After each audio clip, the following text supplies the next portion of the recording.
ગુજરાતની દીકરીઓ ભણી ગણીને વિશ્વ સ્તરે નામના કરે તેના માટે શું કરવું જોઈએ?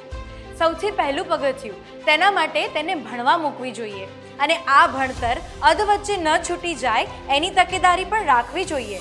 વડાપ્રધાન શ્રી નરેન્દ્રભાઈ મોદીના આ વિઝનને સાકાર કરવા મુખ્યમંત્રી શ્રી ભૂપેન્દ્રભાઈ પટેલે ગુજરાતમાં શરૂ કરી છે નમો લક્ષ્મી યોજના.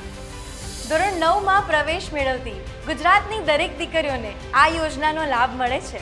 ધોરણ 9 અને 10માં દર મહિને ₹500ની સહાય અને ધોરણ 10મું પાસ કરતા મળે છે બીજા 10,000 રૂપિયા. એટલું જ નહીં, 11મા ધોરણમાં આવતા જ 12 ધોરણ સુધી દર મહિને મળવા લાગે છે ₹750 અને 12મું ધોરણ પાસ કરતા મળે છે બીજા 15,000 રૂપિયા. કુલ ₹50,000ની આર્થિક સહાય મળે છે. સરકારી કે ગ્રાન્ટેડ શાળામાં ભણતી દીકરીઓને આ યોજનાનો લાભ મળે છે. ખાનગી શાળામાં ભણતી દીકરીઓ કે જેમના પરિવારની વાર્ષિક આવક 6 લાખ કે તેનાથી ઓછી છે તેને પણ નમો લક્ષ્મી યોજનાનો લાભ મળે છે. વિકસિત ભારત વિકસિત ગુજરાતના ધ્યેય તરફ વધુ એક કદમ. નમો લક્ષ્મી યોજના.